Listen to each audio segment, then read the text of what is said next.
Usually when you are handed a medical diagnosis, there is this certain expectation of precision. It feels almost like engineering. Oh, absolutely. It's very binary. Yeah, exactly. Like if you break your arm, you go into a room, the x-ray machine hums, it spits out an image with this jagged white line, and the doctor just points to it.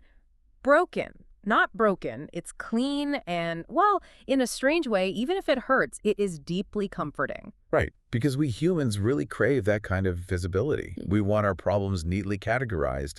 It provides this illusion of control. Yes, the illusion of control. Because if you can see the fracture, you know exactly what mechanics are required to fix it.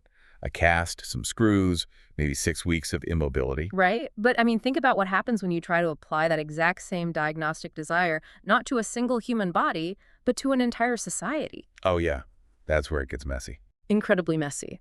If you've ever looked around at your workplace or your community or just the broader civilization you live in, and you wonder to yourself, is this just a rough patch or is the whole system fundamentally sick?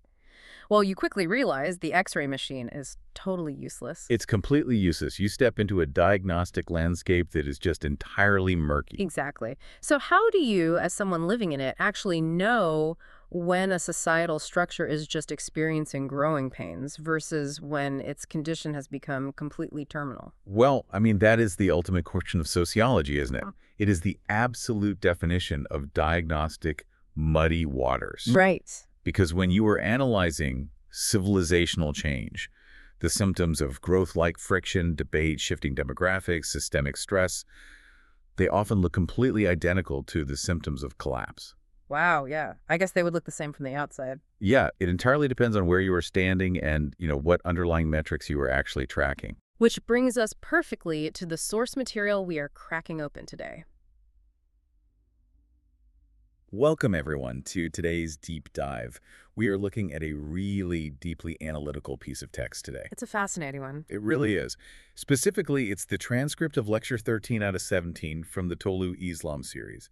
And this lecture provides an incredibly granular breakdown of Quranic Ayat 76 through 81. And what is so compelling about this specific text is that it completely avoids what you might expect. Right, it doesn't treat these verses as just like mystical poetry or private religious rituals at all. Not in the slightest. It treats them as an advanced diagnostic manual for civilizational health. Yeah, and the paradigm shift in this lecture is just profound. Our mission for this deep dive is to explore how this source completely abandons the purely theological or strictly ritualistic lens. Right. The speaker in the source material is analyzing these verses as a literal blueprint for what they call social physics. Social physics, I love that term. It's brilliant. They're looking for the immutable, almost mathematical laws of leadership strategy and societal transformation. And the hook for me, the premise that the text sets up right out of the gate, it's an absolute paradigm shifter regarding how we view historical conflicts. It really makes you rethink everything you learned in history class. It does. The lecture asks this question that seems kind of counterintuitive at first. It asks, why is it that throughout history, whenever an established corrupt system manages to silence, imprison, or physically expel its most forward-thinking reformers, it doesn't actually solve the system's problem? Right. The traditional view is that the system won. Exactly. But the text argues that by evicting those critical thinkers, the system isn't winning at all. It is actively signing its own death warrant. It completely inverts the standard historical narrative. Yeah. I mean, think about how we are usually taught history. Usually it's the guys with the most swords who win. Exactly. Yeah. If a powerful, entrenched group, let's just call them the old guard for now, if they manage to expel a marginalized group of reformers, the history books generally frame that as a crushing defeat for the reformers. Right. They were kicked out. They lost their land. They lost their influence. Total defeat. But this text flips the board entirely. It argues that if you truly understand the laws of social physics, that eviction is not the defeat of the reformers. It's not. No. Yeah. It is the ultimate undeniable proof that the established system is doomed. Okay, so let's really unpack the mechanics of how that doom actually plays out. Because the text breaks it down into a very specific cycle, starting with Ayat 76. Right, Ayat 76. The source describes this historical pattern that repeats every single time a new truth-based movement arises. It uses the term hack, which it defines not just as truth in a philosophical floating in the clouds Right, sense. it's much more grounded. Yeah, it defines hack as the right of system based on actual justice and universal benefit for people. And when this hack emerges, it naturally and immediately threatens the old guard. Because the old guard, according to the text, represents an oppressive system that relies completely on exploitation and falsehood. And the text terms that falsehood Batil. Batil, right. So you have hack versus Batil. And what is critical to understand from the source's analysis here is that the old guard doesn't just instantly leap to violent expulsion. No, they're much smarter than that. They are strategic. Exactly. They are trying to preserve their power with the least amount of friction possible. Yeah. So, their very first tactic when confronted with a movement of truth is always an attempt at compromise. They want to bring the reformers to the negotiating table. They want a deal. This part of the text really struck me because it sounds so much like modern political maneuvering. Oh, it's identical. The old guard essentially says to the reformers, look, we'll give you a seat at the table. We will grant you some religious freedom, maybe some cultural autonomy. You can go do your own thing in your own corner, just as long as you don't challenge our core economic or systemic exploitation. So let's make a deal, basically. Let's make a deal. But the lecture argues forcefully that a movement representing true hack simply cannot accept that deal. There can be absolutely no compromise between truth and falsehood. And, to understand the why here, we really have to look at how the source differentiates between personal interests and fundamental structural truths. Right, because otherwise it just sounds like they are being stubborn. Exactly. If we don't grasp this distinction, the refusal to compromise just looks like closed-minded fanaticism. Mm. But the text frames it as a matter of systemic integrity. How so? Well, compromise is an incredibly useful, even vital tool when you are dealing with expediency or personal preferences or the allocation of resources. Like splitting a budget. Right. If you and your neighbor are arguing over where to build a shared fence, you compromise. You find the middle ground. But you cannot negotiate the foundational laws of reality. The source uses a brilliant analogy to illustrate this, and it really helped me wrap my head around it. It compares a marketplace transaction to basic mathematics. Shopkeeper analogy, yeah. Yeah. Imagine you walk into a shop and you see a shirt. The shopkeeper says it costs $10. You say, I only want to pay $8. After a bit of back and forth, you agree on $9. Which is perfectly logical. Right. It's a perfectly logical compromise because the value of the shirt is totally subjective. It is based on mutual interest in market forces. You both give a little to get what you want. That is an interest-based negotiation. But then the text contrasts that with a mathematical truth. Imagine someone insists that 2 plus 2 equals 6. Fundamentally, logically, that 2 plus 2 equals 4. You cannot apply the shopkeeper's logic to this scenario. Exactly. You can't just say, well, you say 6, I say 4, let's just compromise to keep the peace and agree that it equals 5. Because if you do that, what have you actually achieved? You haven't created peace. Oh, no, you definitely haven't. You have simply institutionalized a lie. And the text points out that any subsequent system, any engineering, any architecture built on the foundational agreement that 2 plus 2 equals 5 is eventually going to collapse under its own weight. Because the math is wrong. Truth doesn't bargain. It cannot bargain. And the text takes that mathematical rigidity and applies it directly to societal structures. If an entire civilization is built on a foundation of the till-like, if its economy requires the exploitation of the weak, if its justice system is inherently biased, a movement of truth cannot walk into that system and say, okay, well, we will accept your exploitation as long as you exploit people 20% less. Because the logic of the source is that if truth moves even a fraction of an inch from its core position to accommodate falsehood, it immediately ceases to be truth. It's tainted. Completely. It becomes complicit in the falsehood. It basically becomes Batil itself. Exactly. The text states that truth either is or it isn't. It doesn't possess the mechanism for appeasement when it comes to core principles. Right. So because these reformers absolutely refuse to accept that 2 plus 2 equals 5, the compromise completely fails and the old guard gets frustrated. They realize they cannot buy these people off. Right, and they cannot absorb them into the corrupt machinery. And this failure of compromise is what directly triggers the next phase described in Ayat 76, the eviction. The gloves come off. The old guard turns the heat way up. They make the environment so hostile, so economically and socially oppressive that they attempt to physically uproot and expel the thinkers from the land. And this brings us right back to your opening thought about diagnosing a society. how do we actually read the X-ray of a civilization? Yeah, how do we know it's terminal? Well, the source argues that when a society reaches a point of such deep ideological fragility that it literally cannot tolerate the mere presence of truth, when its only remaining defense mechanism is to physically purge the people speaking it, that society has crossed a point of no return. It is terminal at that point. It has reached a terminal stage, yes. I found the medical analogy the text uses right here to be incredibly evocative. It asks you to imagine a highly skilled doctor treating a desperately ill patient. A great analogy. The doctor has correctly diagnosed the disease, they have offered the precise cure, but the patient is delirious, or maybe just stubborn. The patient slaps the medicine away, hurls insults at the doctor, and violently refuses treatment.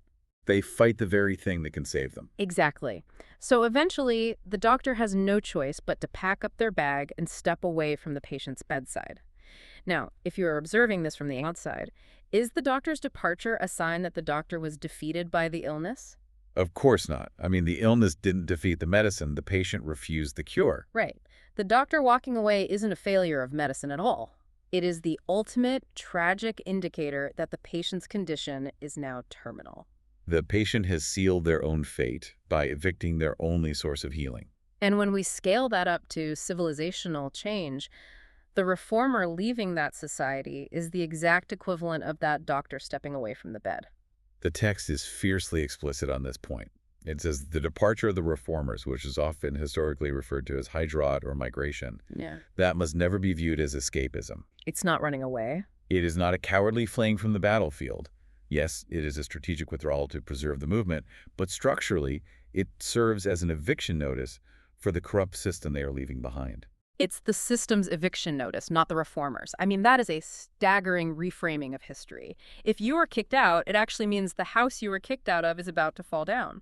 Because a system that purges its truth tellers is effectively destroying its own internal immune system. It cuts off its only mechanism for course correction. Wow. And the lecture frames this not just as a localized event, but as a sunnah, a universal methodology or law of societal evolution. When the reformers finally leave, the society that remains is effectively a dead man walking. It just hasn't realized it yet. Right. It may still have its monuments, its armies, its wealth, but its structural integrity is entirely gone. It just hasn't hit the ground yet. It's like a cartoon character running off a cliff and not looking down. Exactly. The old guard watches the reformers leave, and they celebrate, thinking they've won the ideological field, completely blind to the fact that they have just locked themselves inside a burning building and thrown away the key. But, okay, let's look at this from the perspective of those reformers. If a movement understands this social physics, if they know they cannot compromise with the old guard, and they know that a severe clash and an eventual eviction is practically guaranteed, how do they actually survive that pressure cooker? That's the logistical challenge. Right, because you can't just rely on ideological purity to keep you safe from a hostile regime. You need a plan. How do they organize themselves to not just endure all this, but to eventually build a new reality? Well, according to the source material, this requires a radical, ground-up rethinking of their daily routine. And this represents one of the most significant interpretive pivots in the entire lecture, right? Absolutely. To answer the question of organization, the text dives deeply into the concept of Salat, specifically analyzing its mention in Ayat 78. Okay, let's unpack Salat because that's a big term. It is. Now, as the text readily acknowledges, in almost all traditional and mainstream contexts today, Salat is translated and understood almost exclusively as ritualistic prayer. Like a set of specific physical movements, bowing and prostrating, performed at mandated times of the day. Exactly. It's viewed as a private, spiritual obligation between an individual and God. But the source text we are looking at rejects that narrow definition entirely. Completely rejects it. It reinterprets Salat through a purely strategic, systemic lens. The lecture argues that Salat is not merely an act of worship. It is a comprehensive organizational term, meaning the establishment of a divine system.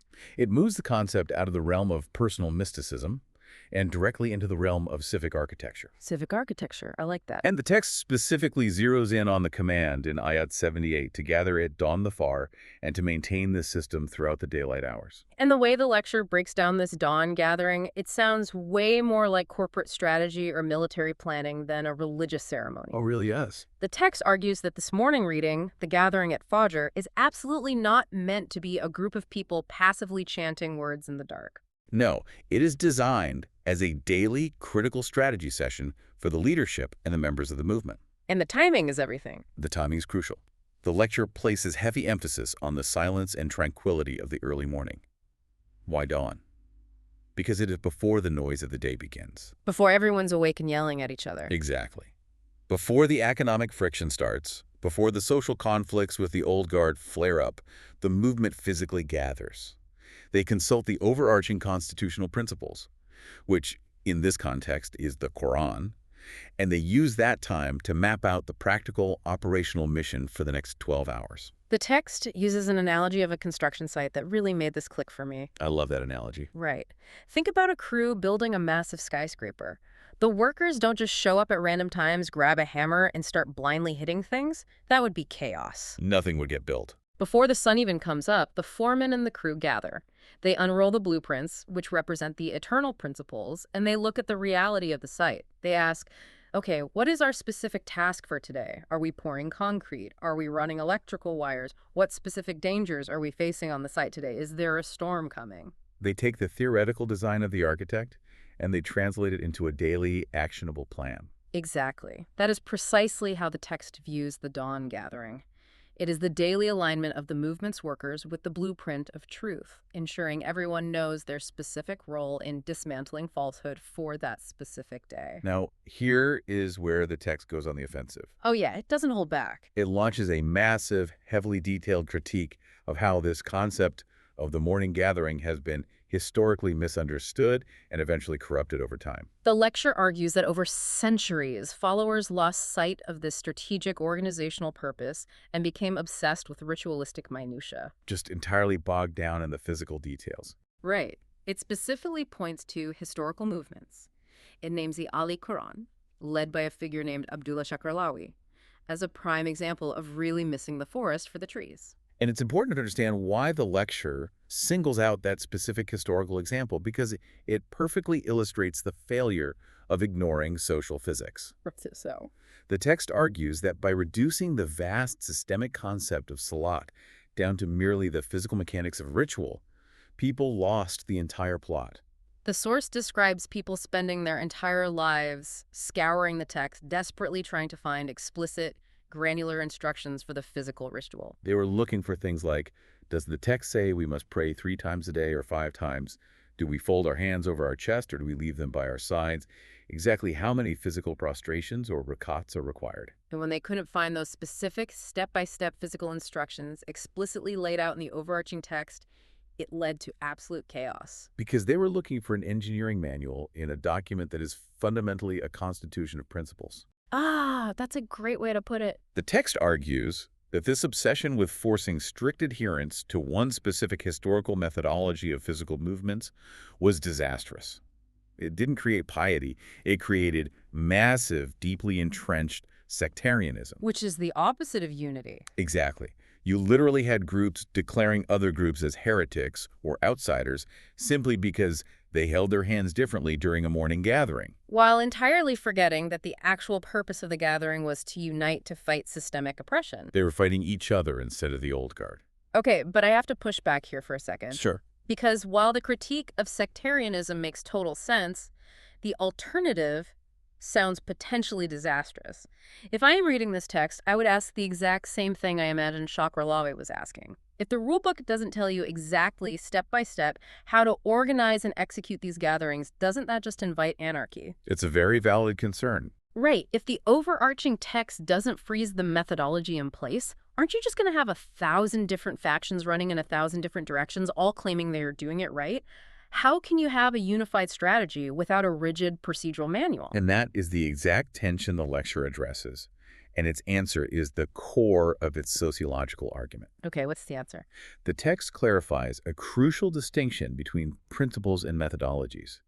It argues that the Quran provides eternal principles. Like justice and truth. Yes, the goal of establishing a system of justice, the necessity of gathering daily to strategize, the imperative to align with truth.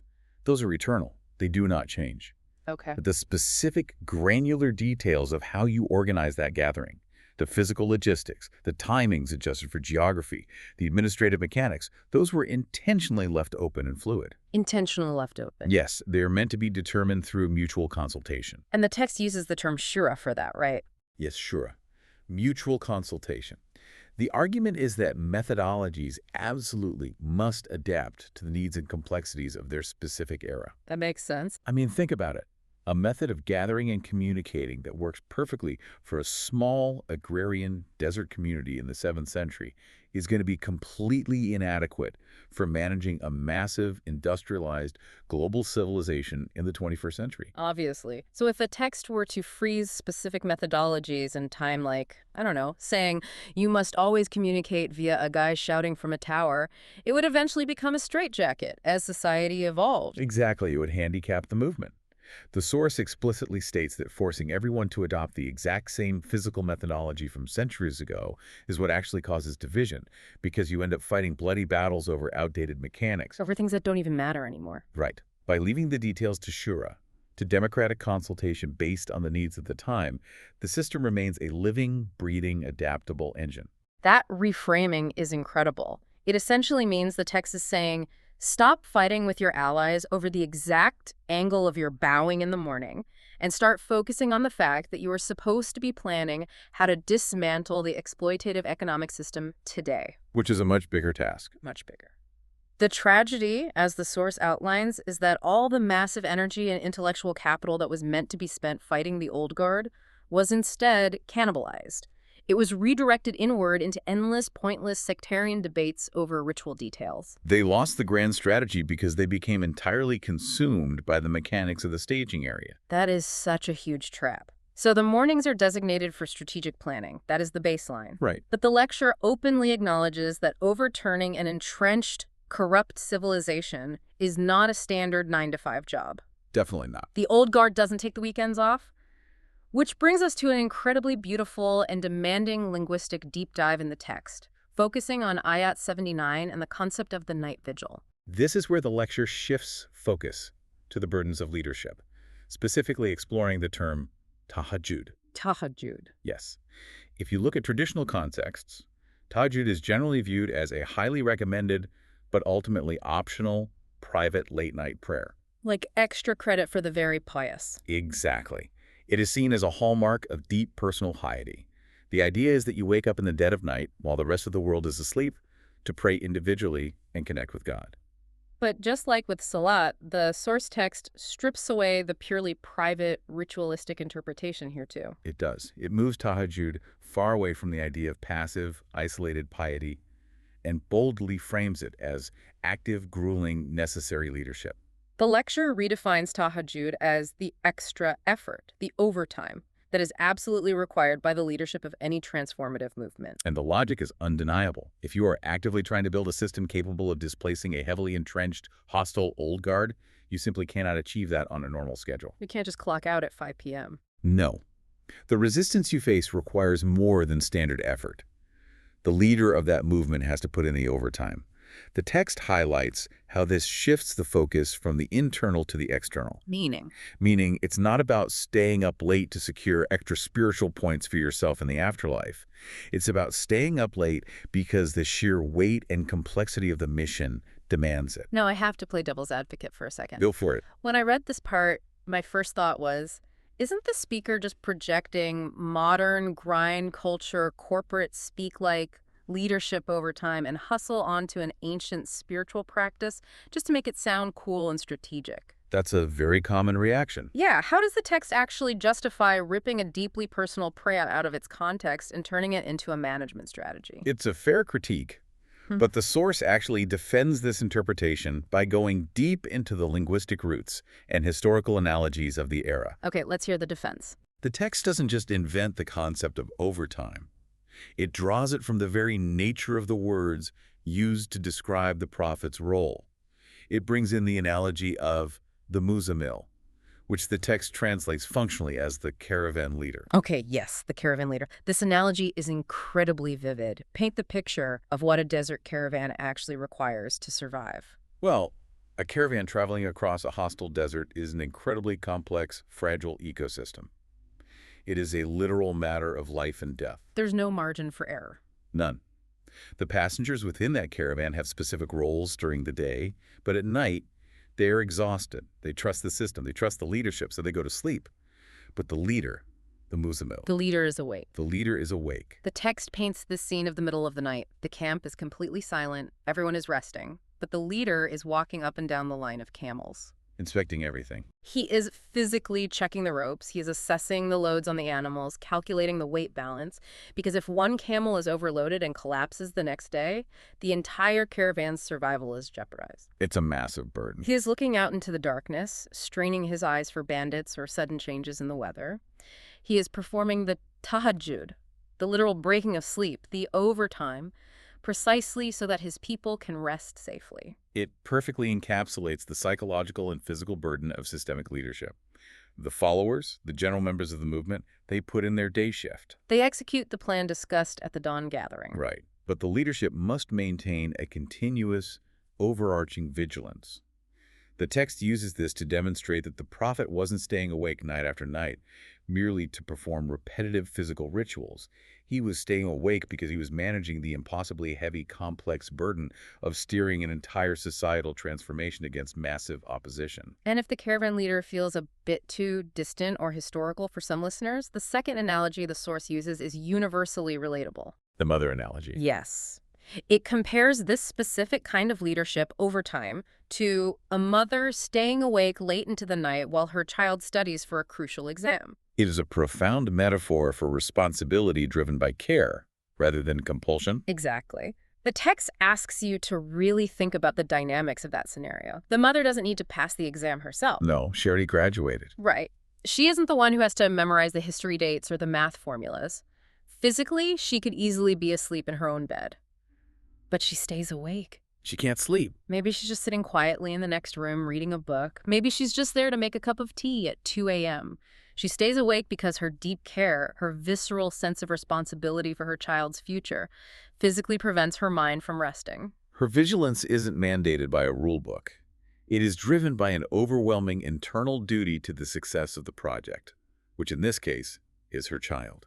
And the text directly ties this grueling overtime, these sleepless nights of the leader and the mother, to a very specific ultimate goal mentioned in Ayat 79, reaching Maqam-i-Mahmud, or the station of praise. And we must be careful here because station of praise sounds incredibly mystical. It sounds like a golden throne in the afterlife or something. Right, but reading through the lines of the lecture, it feels much more like a sociological tipping point. Is the text arguing that this is an earthly, tangible reality? It is entirely earthly and tangible within the framework of social physics. The lecture defines the station of praise as a measurable level of societal achievement. Like a metric of success. Exactly. Yeah. It is the point where the new system that the reformers have built through their dawn strategies and their midnight overtime becomes so robust, so inherently beneficial to humanity, and so flawlessly grounded in justice that even its fiercest opponents are forced to acknowledge its brilliance. Okay, that is a high bar. So it's not just your allies writing good PR about you in the newspaper. No, not at all. It's your literal enemies looking at the civilization you've constructed and saying, look, we hate that you defeated us, we hate that our system is gone, but we absolutely cannot deny that your system works better, feeds more people, and is more just than ours ever was. Precisely. The text makes a crucial distinction here regarding the nature of praise. True praise, Mahmoud, cannot be extracted by force or propaganda. Right, you can't buy it. If a dictator points a gun at a population and forces them to sing his praises, that is not the station of praise.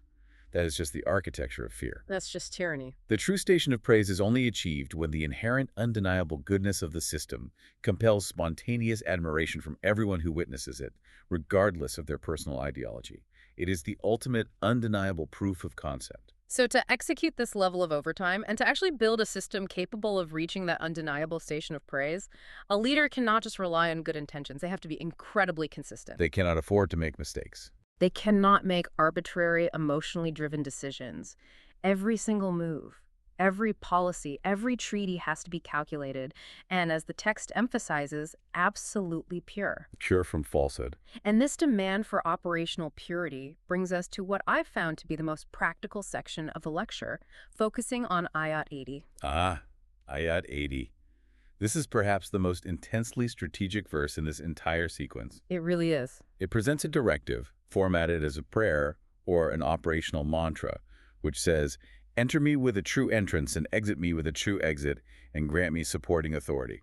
The lecture interprets this not as a spiritual plea to just feel good about your choices, but as the ultimate rigorous framework for policy, politics, and project management. And call it the engine of reason. The engine of reason. It is a brilliant way to conceptualize ethical leadership. The text argues that this verse demands that every single policy enacted by the movement, every project started, and every conflict engaged in must be done with absolute sincerity, logic, and integrity. That is what constitutes a true entrance. Exactly. You cannot enter into a treaty through deceit. You cannot launch a social program based on a false premise or hidden motives. And the true exit is framed as being just as critical, if not more so, than the entrance. The source heavily emphasizes that a true exit includes strategic retreats. Which happen all the time in real movements. Right. If the movement tries a policy and it fails, or if they face overwhelming force and have to take a step back and withdraw, it must be done openly, honestly, and logically. You don't cover up a retreat with lies. You don't spin a failure as a victory using state propaganda. You maintain your absolute integrity even when you are losing ground. Because the core principle here, the absolute law of social physics the text insists upon, is that you cannot use falsehood to establish truth. You can't use Batil to build hack. Exactly. If you use deceit, corruption, or propaganda to try and establish hack, you don't actually achieve truth, you simply immediately corrupt the truth. The means must inherently match the ends. If your entrance into a policy is tainted by deception, the entire subsequent structure built on that policy is compromised and will eventually collapse. Now, I want to pause here and challenge a specific phrase in this verse because it genuinely gave me a pause when I was reading. Which phrase? The verse ends by asking for supporting authority. The text makes a very big deal of this requirement.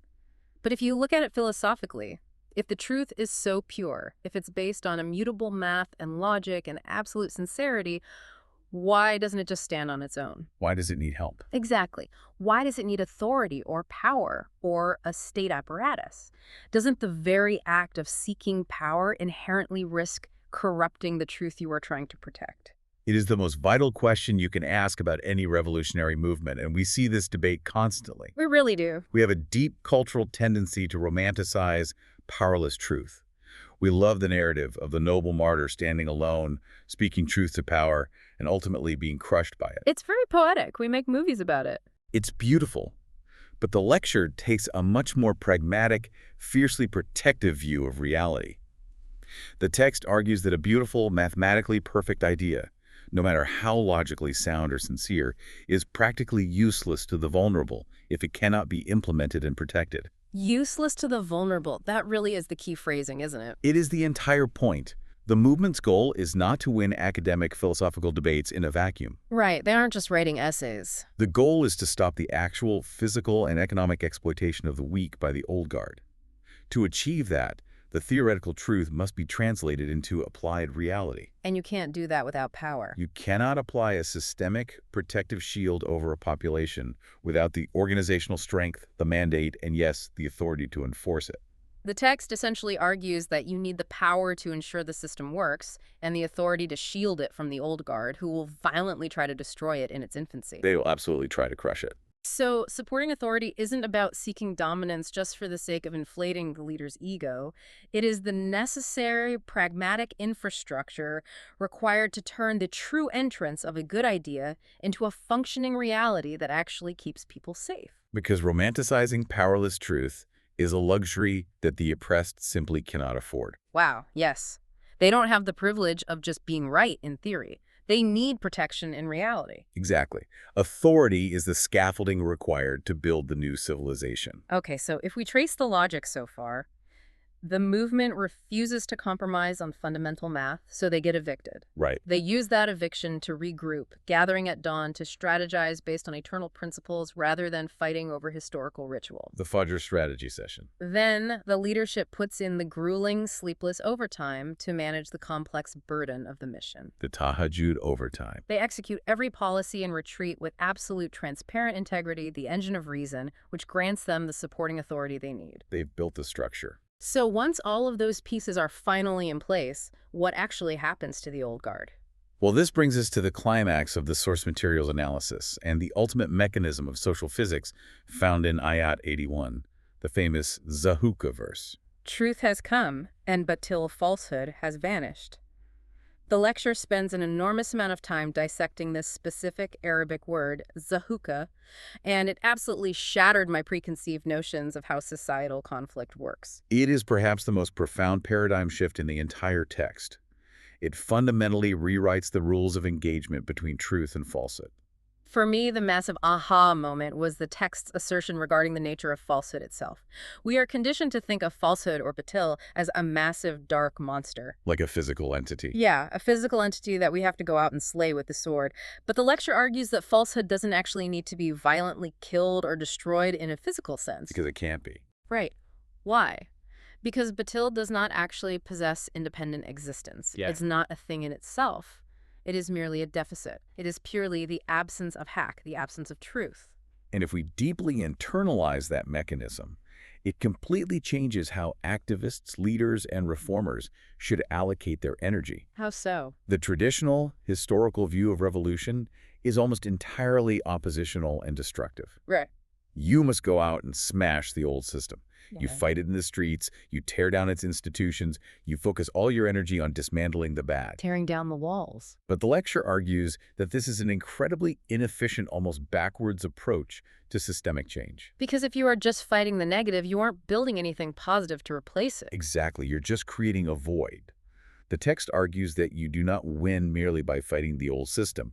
You win by meticulously building a new, superior, fully functioning reality. And then what? Once that new reality is built and operational, its very presence naturally and mathematically displaces the old one. This source uses the analogy of a dark room to explain this, and I want to really sit with this metaphor because it is so incredibly clarifying. It's the perfect visual. Think about a room completely engulfed in darkness.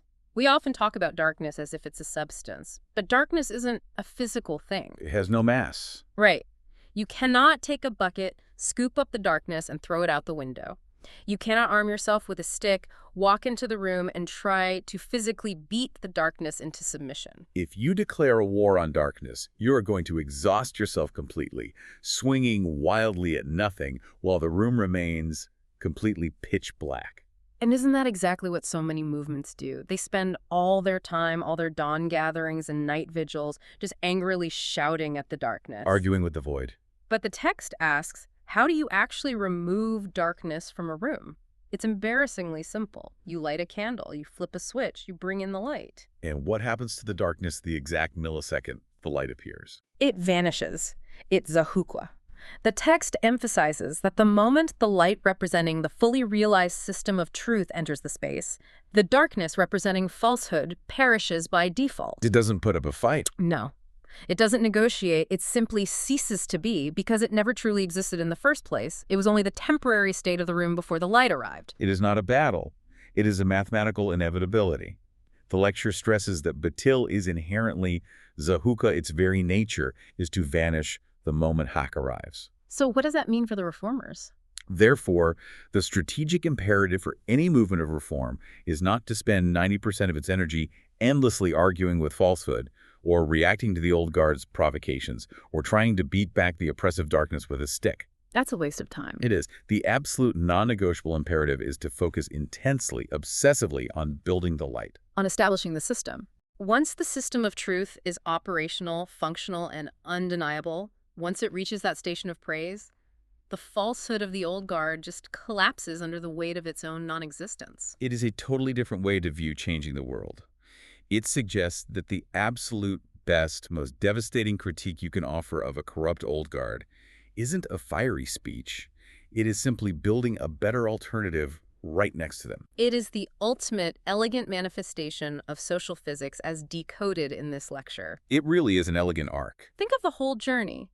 The old system evicts the reformers, arrogantly believing it has secured its future. But the reformers use that very eviction to gather in the quiet of the dawn, strategizing based on eternal, adaptable principles rather than getting bogged down in the friction of the past. Then the leadership shoulders the grueling overtime of the night vigil. Yes, acting with absolute transparency and integrity to build a functioning, protective authority. And ultimately, they build a system of light so robust and undeniable that the darkness of the old guard simply evaporates. It's beautiful. That is an unbelievable journey through what is, textually, just a handful of sentences. The inevitability of truth isn't some magical divine intervention that just happens while you sleep. It is the result of relentless strategy, precise effort, and an understanding of the immovable laws of social physics. That's cause and effect. Well, we are going to have to wrap up our analysis of this specific section here, but we are absolutely leaving you on a massive cliffhanger today. A huge one. Because this source material we've been unpacking today, Lecture 1317, is just one half of a larger thesis. Based on the preview the source provides for the next session, Lecture 1417, which covers Ayat 82 to 93, the mechanics of societal change get even more complicated. Because building the light doesn't mean everyone automatically cheers for it. Far from it. The upcoming material promises to explore the dual, almost paradoxical nature of this message.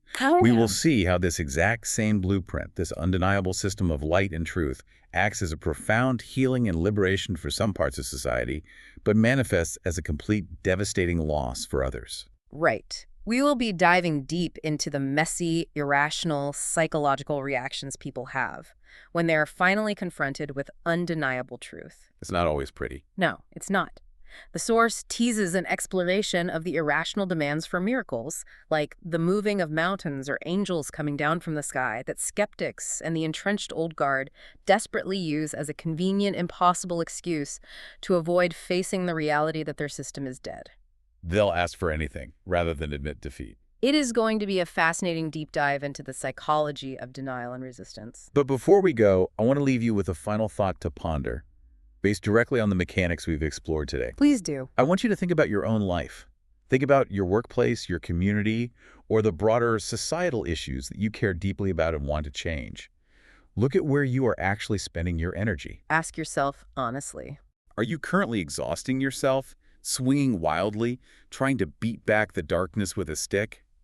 Or are you putting in the quiet, strategic overtime required to actually build the light that will simply, inevitably displace it? That is the perfect diagnostic question to end on. Remember that X-ray machine we talked about at the very beginning? The one that doesn't work on societies. Right. Maybe diagnosing the health of a society isn't about desperately looking for the broken bones and the fractures of the old corrupt system. Maybe the only true diagnostic test that matters is looking out into the pre-dawn hours and seeing if there are any builders left, working in the quiet, getting ready to turn on the light. Thank you for joining us on this deep dive. Keep building the light.